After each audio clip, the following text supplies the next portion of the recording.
$1,500. I might as well name it and welcome it to the family. I am not cutting that freaking thing off her arm for $1,500. Goodbye. Hold on. I was like, wait, what?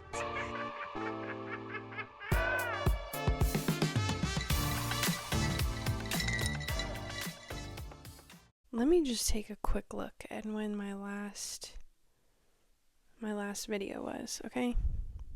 Because it's been a minute. And people keep asking me, where are you still doing it, or when are you going to get back on? Girl, I don't know. I've got a kid and I've got a house to run. I'm the CEO of this household. You can be so for real. Ooh. 8 months ago? Oh man. Sorry, guys. Oh my god. Wow. Oopsie. Oopsie poopsie. Well, here we are. I changed the setup.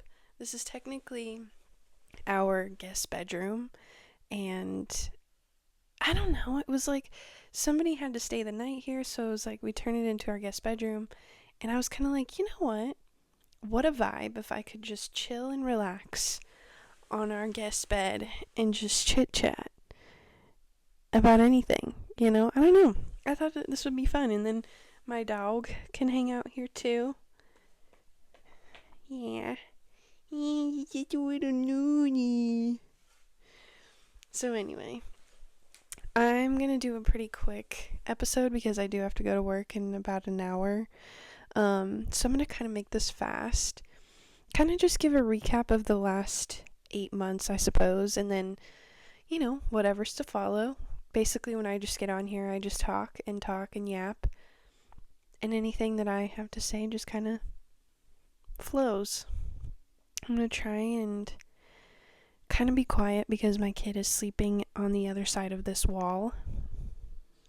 So it's going to make this a little difficult for me to be extravagant as my personality is. My drink of choice for today, I know it's called Happy Hour Podcast, but I've gone over this. Sometimes it doesn't have to be an alcoholic beverage. So today, because I have to go to work, I'm just drinking a nice coffee that I made at home. I ran out of ice, so it's really watered down. It's just really disappointing. But it's not terrible. It's actually pretty darn good. We have this really cool coffee maker. It's called a Cuisinart Barista Bar, and it's got, so Daniel, my husband, he makes his coffee pot for work, and it's just a typical drip coffee. And of course, I, being bougie and being a typical white girl, want my espresso machine. So I found this coffee maker that has the drip coffee with the coffee pot, and next to it is a Nespresso original pod espresso maker. And I was like, oh my god, yes. Dreams came true. It was expensive though, but it was so worth it. I've been doing this every once in a while. I've tried to do other kinds of ways to make iced coffee at home, because I swear to God, we've gone over this. I'm in a chokehold with Starbucks. Their shaken espresso, blonde espresso in particular, I don't know what type of sorcery it is, but their Starbucks coffee their blonde espresso is so good. And I cannot recreate it at home. It's killing me. It's literally making me die inside. But it's okay. Anyways, so recap the last 8 months. Let's see. It is currently April. No, oh my god, it's May? Girl.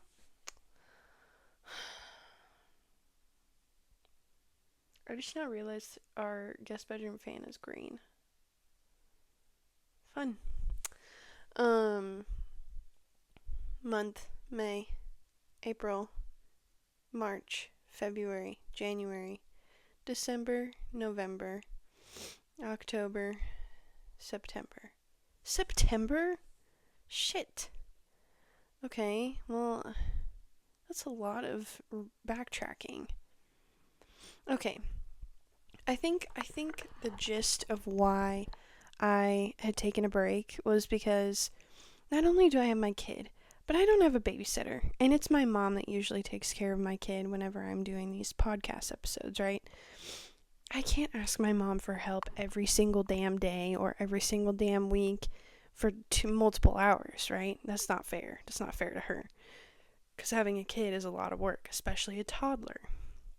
So um, I don't know. It just got a little difficult trying. I felt bad asking for so much help because I wanted to put out an episode every single week, but I guess it's just life gets difficult, and I have this house to maintain and these two people that rely on me for their survival, and it's a lot of pressure.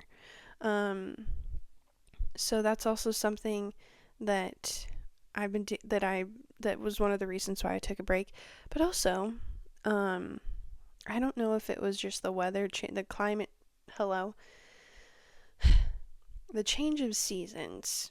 Whenever it reaches fall slash winter, my my whole mental health just declines rapidly, and I did not have a good grip on myself, and I just felt like I was on autopilot. I felt like I was floating. I didn't have a pep in my step. I honestly could have been doing this the whole time and probably would have felt better, but um no, I just felt like trash. And so now that now that the sun is out, everything is fine. But that was another thing. But I went to Mexico for the first time ever. Well, I went, I guess, whenever I was like 6 or something for like a wedding. But I remember it, but I don't remember it entirely. So, like, I got the first real experience in Mexico for the first time in December, and I met my husband's family. Oh my gosh. I was only there for 4 days, and I was supposed to be there for 5, and I was only there for 4 days, and it was because we missed our flight. So that was a whole thing. So we leave Kansas City at like, I think like 4 a.m. Our flight is about 6:30, maybe closer to 7, I can't remember. We get to Houston.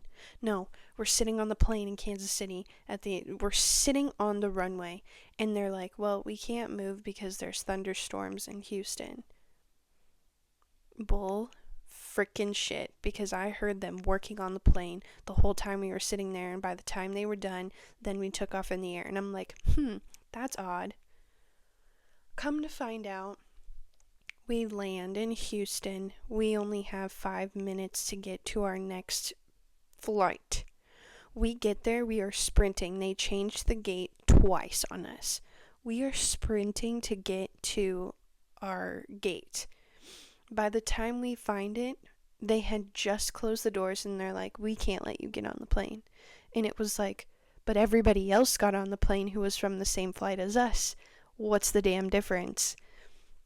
We got here literally, 5 minutes late, and they would not let us on the plane. Dude, I'm not kidding. I was furious. And I'm not easy. Like, you can't, little things can piss me off, and I will complain about it and bitch about it, moving on after 5 minutes. You know what I mean?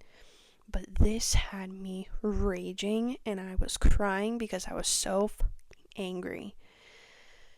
Oh my God. So we are stranded in this airport. There's not another flight out until the next day. The next day is my sister-in-law's wedding that I'm a bridesmaid for.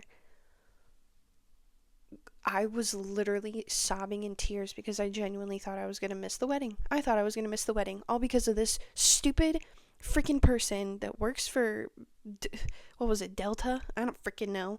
They wouldn't let us get on the flight just because they just closed the doors. Oh my God, she was so rude. Anyways, we're stranded in the airport. There's not another flight. We can't find anything, so we have to decide that we'll take the next flight, which is the next morning.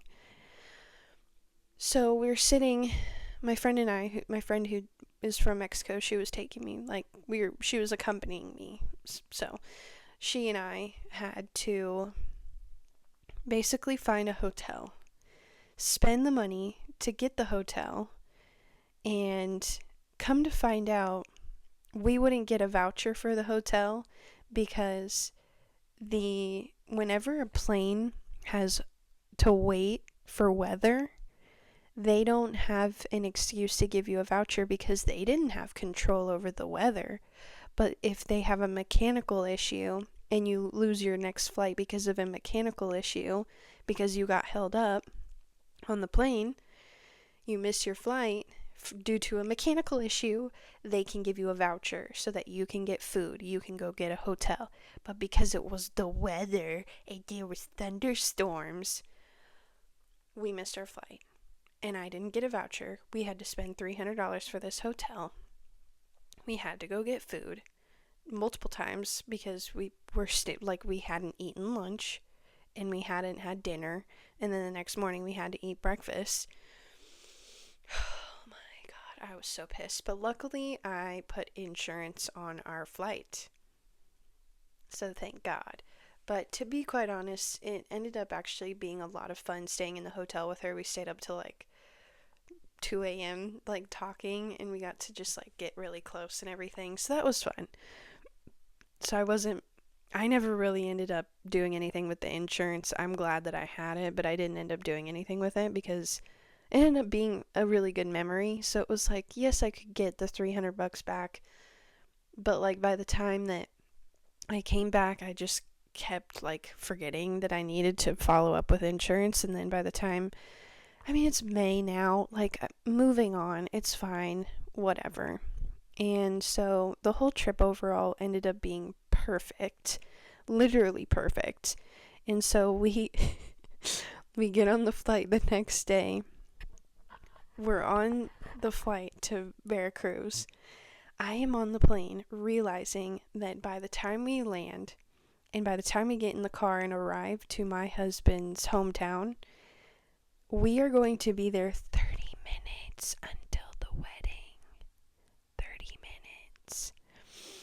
I am on the plane doing a full beat, and I eventually, like, I'm doing my hair.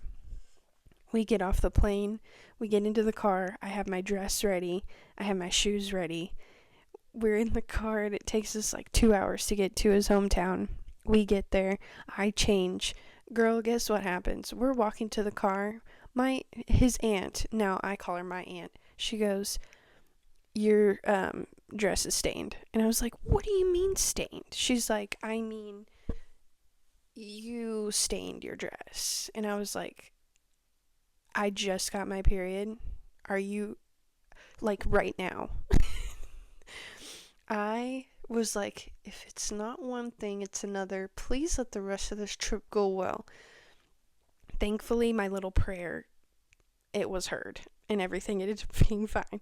But oh my god, it was so embarrassing. Literally, the first 5 minutes of knowing my husband's family in Mexico, I start my period on my clothes, then they have to tell me, and we have to clean it off. It's just so fucking embarrassing. So, anyways, I get to the wedding just as they finished and started taking pictures after the wedding. So, I wasn't in the wedding, but I was there for the reception, and it was so much fun. We had barbacoa for dinner, and I got to share a beer with like my husband's uncle and his mom and his sister, and it was just so much fun. We were dancing. I was the last one on the dance floor, by the way. Thank you very much. Little round of applause.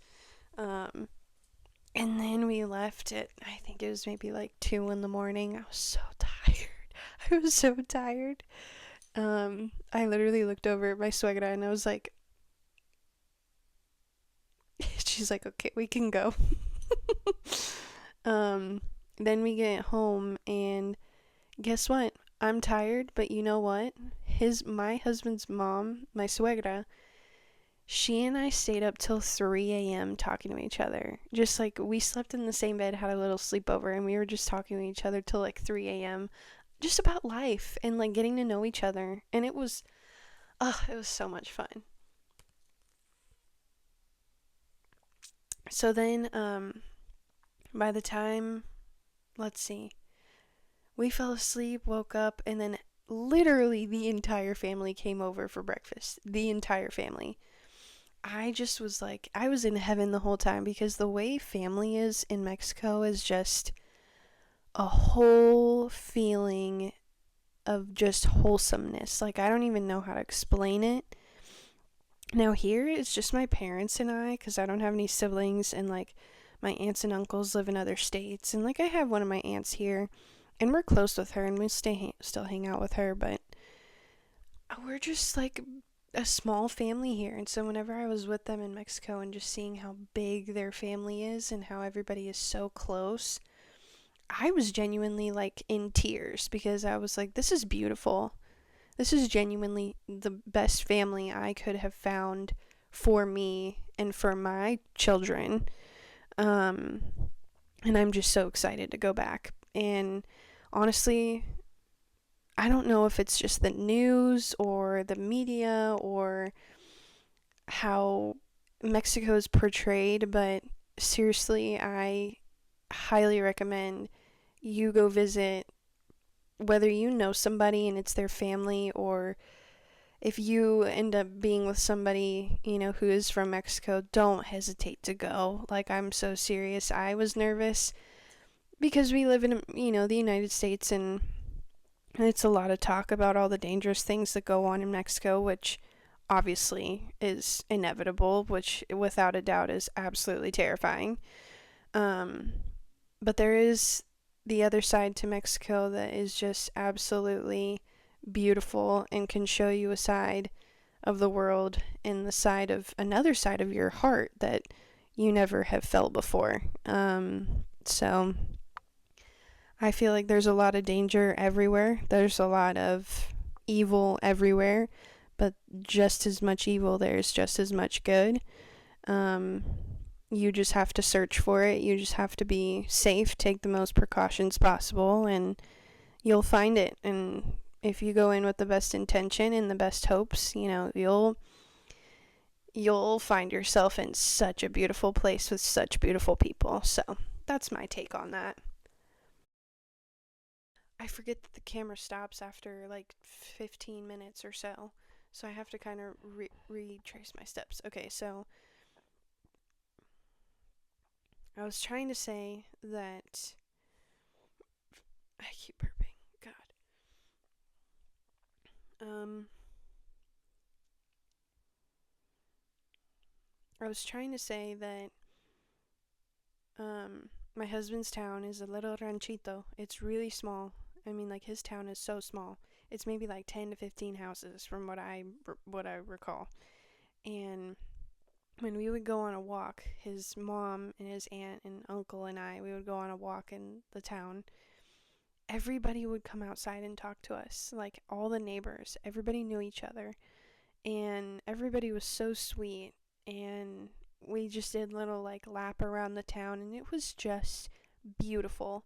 It was the houses, and then you do a lap, and it's cows and horses and just a bunch of land, and then you have the little chapel, the church that's in their little town, and then the people. And it just like literally was perfect.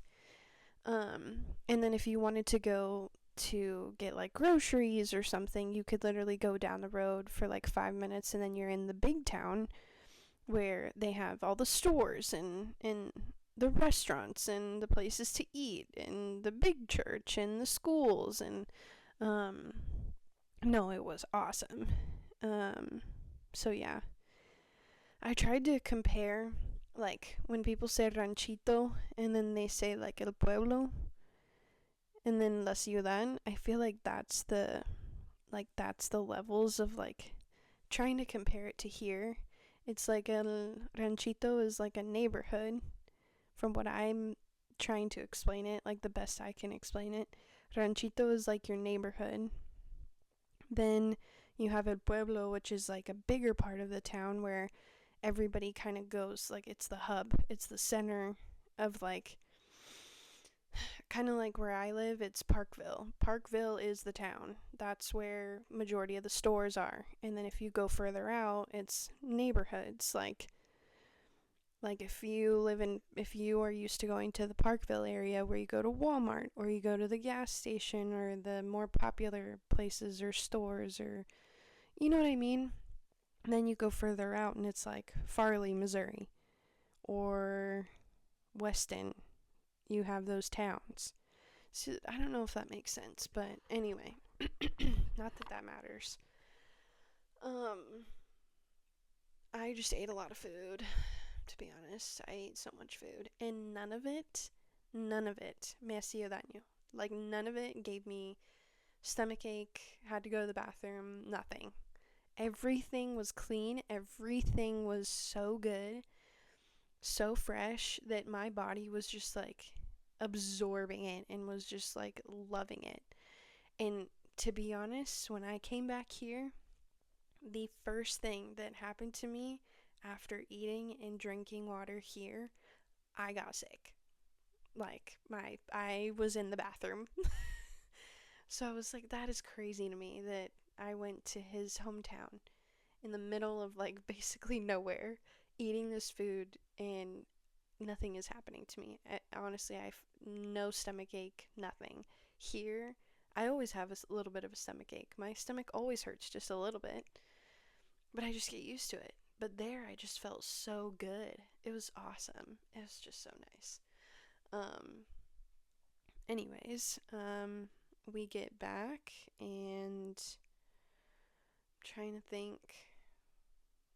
Yeah, I guess that was pretty much it. We get back and I was just in this funk for a while because I was like, that was the most beautiful thing I think I've ever experienced.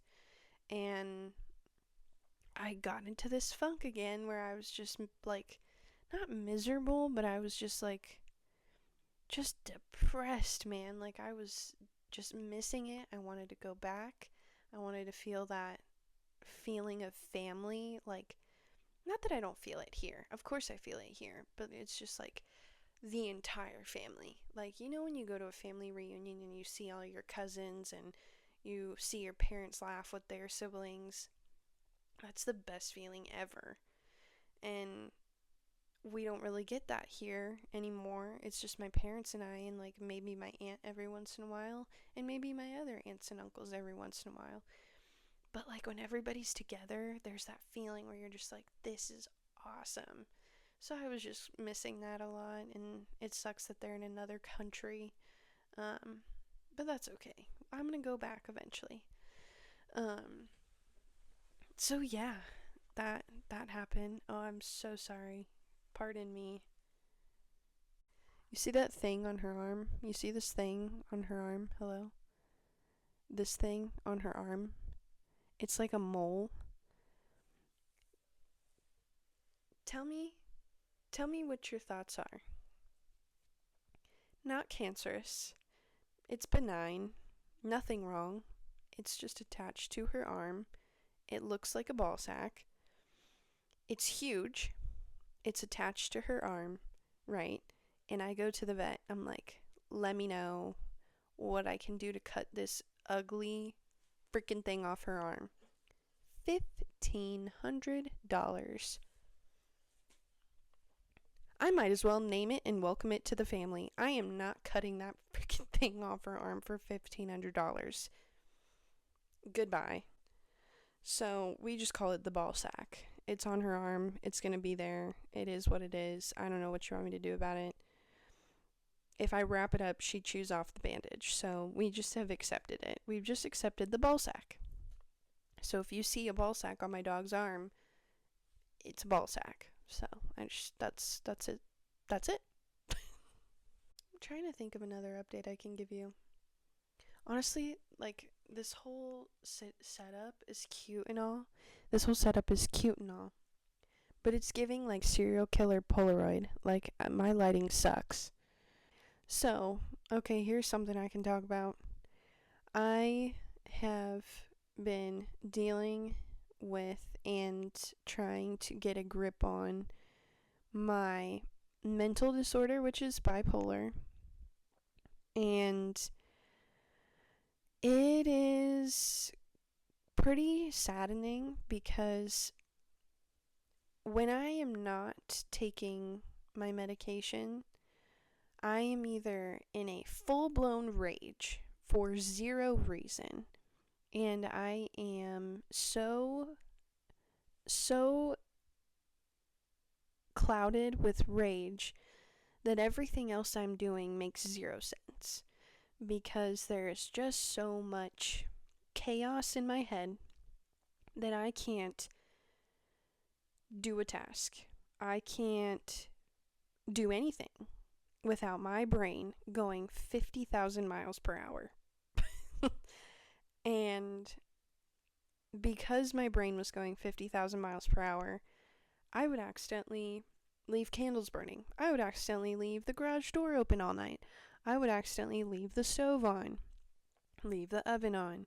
I would forget things that were crucially important. I would make decisions that were, quite honestly, like, could have gone completely wrong and could have ruined our lives. Like, there was just things that were making the decisions that I was making were making our lives extremely difficult and putting our lives on edge because of my decision making. And not that it was like anything that could have been detrimental, but it was definitely things that were making our lives extremely difficult because of how I was thinking and processing and the decision making. It was just like all chaotic, right? So it was either that or I was extremely happy and I was thinking that I could be a music producer. I was thinking that I could repaint four different rooms in our house in one day. I would hand scrub an area rug with my freaking green machine. I would just hand scrub it. I would take on tasks that were so stupid that I would take an entire day to do. And it got to a point where it would burn me out. And then I would just go back to being rageful, irritated, chaotic. And another thing that came with it, with both ends of the highs and lows, I would see things that were not there. I would hear voices. I would have this voice in the back of my head that would tell me things to do that were wrong, things that were about me that were wrong, things about others that were wrong. And it was just a horrible way to live, right? And so I eventually reached out to a psychiatrist and I'm like, hey, look,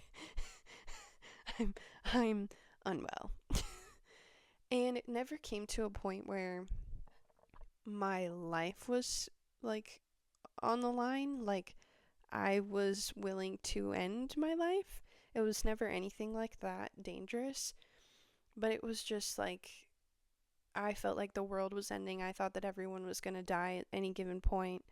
I was thinking that everybody hated me, that I was such a waste of space, and it was just terrible. So I reached out to this psychiatrist and she helped me with getting on medication, getting stabilized, and I've been doing this for over a year now, I'm pretty sure. And let me tell you, I look back on myself and I'm like, oh man, she was wow. Um, but the part of like being stable now is kind of just like, oh damn, I miss being peppy and crazy and super outgoing and like wanting to just go crazy and be happy, and I just had so much energy. And now that I'm just like leveled out, I don't have this crazy amount of energy that I used to have. And it was like I used to work out and be this like gym rat, and I would just work out, work out, work out. And I just would get so strong, and at one point, like, there's another part of it too where eating was extremely difficult for me to do. And there was at one point where my skinniest was like 115 pounds. And that was part of like me being just so disoriented and like delusional. And I'm pretty sure they called it like a psychosis that I would be in, where it was like I would completely forget basic necessities that I needed and like basic needs that I had for myself. and I just wouldn't eat at all. And so that became a crazy part of living. And so now I'm just like, oh man, I wish I had all of that energy where I could work out again because I've gained weight. All I do is eat. Girl, I love me an Oreo. It's just so good. So, yeah, now I'm eating like 7 tacos, 2 chalupas. It's not called a chalupa, it's called a tostada, but whatever, it's fine. Um, I love me a cheeseburger. It's like, girl, I've gained like 10 pounds, and it's okay. Apparently, according to my husband, the weight that has, which grown and escalated and been upped on my body, oh God, use correct grammar. The weight that I've gained has been gained in areas of my body that are quite satisfying for my husband. So I guess I've just gained weight in everywhere. I was trying to say that I've gained about 10 pounds, and I've noticed my legs are a little lumpy. And I mean, it's like I can't deny that I eat 7 tacos and 2 tostadas that are topped with agua chile, and I will have Oreos at night before bed still, since I've been doing that since I was 10 years old. It's fine. It's okay. And like, even giving birth to a child, your body changes, and it's okay. You just gotta have grace with yourself. But that doesn't mean that I'm not active. That doesn't mean that I'm not strong. I gotta watch what I eat. I really do. But that doesn't mean I'm not strong. That just means I'm getting a little carried away. Little by little. I'm trying to not drink all the cinnamon at the bottom, because that's a lot of cinnamon. And I'm low-key choking.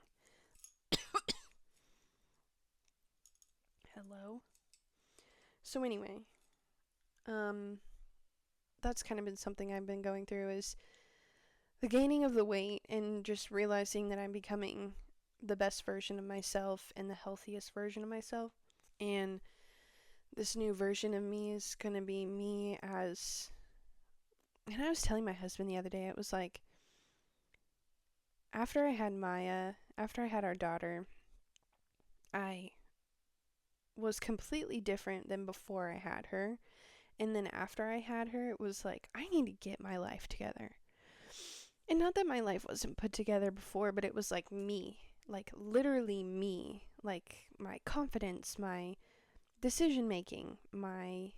just those two main things. Like, I needed to figure out why my decision making was trash and why my confidence was trash. And now I'm just like, I'm getting this confidence. I'm speaking up for myself. I'm standing up for... It's like I'm noticing things more. Like, the way people act, I'm just like seeing them for who they are, and I'm not agreeing with it, and I'm walking away. And I'm deciding that on my own and not letting people decide that for me. But if my best friend doesn't like somebody, I don't like them either. That will always remain the same. But I was telling my husband that, like, thank God I'm that kind of a person where if I don't feel like myself, I do something about it. And I don't just sit around and whine, well, I feel fat, well, I feel ugly, well, I feel depressed. Okay, if you feel fat, then eat an apple and go do 15 sit-ups. Okay, you don't feel pretty? Then go do a full beat and do your hair, straighten it, curl it, throw on a sexy ass dress and say we're going on a date. Okay, so it's just, if you feel depressed, then get up and go take a shower. I always have just had that drive in me, and I'm so grateful that I have, because thank God that I'm getting somewhere where I've always wanted to be. So that's what I was talking about with my husband, because I was just saying that, like who I was before was so different, and I miss that energy and that, like, pep in my step, and now that I'm level, it's like I can actually see things now. I might not have the energy that I used to, but at least I'm becoming wiser. Like, this is such a good feeling. So, yeah, that's just something that is really hard to deal with whenever you've got this like mental disorder. Things that like suck whenever you have a mental disorder is like, damn, like, when I am disordered, is that me? Or when I'm relying on medication to keep me stable, is this me? Like, the whole self identity of it all is difficult. And so that's some stuff that I've been going through lately too. But I'm feeling good. I'm feeling much better. I'm like becoming wiser, like I said. So that's good. It's about to be summer, and my birthday is June 26th. I feel like that's too much personal information, but I have to share this. It's my birthday is 6/26, and this year is 26, and I'm turning 26. Hello? That's so cool. I wanted to do something super fun. We went to this bar recently, and it was literally a dream come true that we went to this bar. Oh, it was so much fun. So my husband and I do this little like staycation every several months where we have an overnight babysitter and then we go out and to downtown Kansas City, stay at a hotel and go have fun. And we went to this bar and it was so much fun. So I wanted to go back for my birthday and like get a VIP table. It's going to be the World Cup.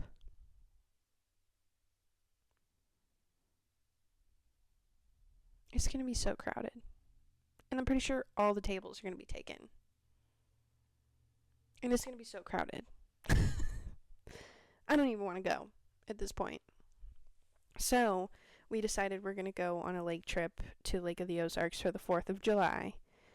And that's going to be super exciting. I'm so excited because I haven't been to the lake since I think I was like maybe 14, 15. Yeah. And the last time that I went, it was for a friend of mine. It was like his family's lake house. And that was so much fun. So this is like me reliving my childhood memory. And I'm super, super stoked.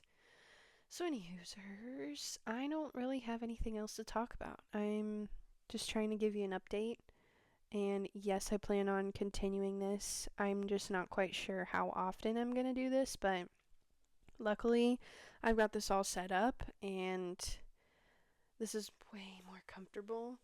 And I think that this could be fun. I think that this is like a good setup and will be much easier to do. And sometimes my kid might be wandering out round and about and I might get a little bit distracted, so just bear with me. Or sometimes she might take a nap like she is right now and I'll be able to sit down and just do this normally. So anyways, go follow me on TikTok. I feel like I do a lot of content on there lately because it's just easy. So if you're looking for more content from me, I do a lot on TikTok. My TikTok is Cats Funny, KATS, and then funny. Yeah, TikTok is fun for me. The only thing is that I can't make a dime on there anymore because for some reason I had my TikTok account under some business account or some personal account, one of the two, and they said that me making personal videos, I am going against community guidelines and now I am banned from making any money.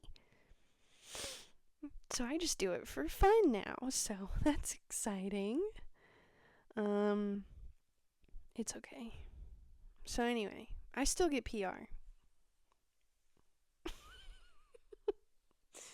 I do. Maybelline. Shout out. Thank you very much. Miss Garnier. Thank you very much for sending me products. Thank you very much. TikTok not giving me money. Girl, please. A girl will find a way. And I did. Okay. I'm going to go now. I will see you the next time I do another podcast episode, I guess. I don't know. I feel like a nerd, but this is super fun for me. So thank you for sticking around and listening. This is a short little episode, but I'll try and find a way to make a longer one. I just need to find things to talk about. It's just been a very doomy, gloomy, espresso, depresso couple of months / 8 months. That's all. So yeah. Okay, well, I will see you next time. Goodbye.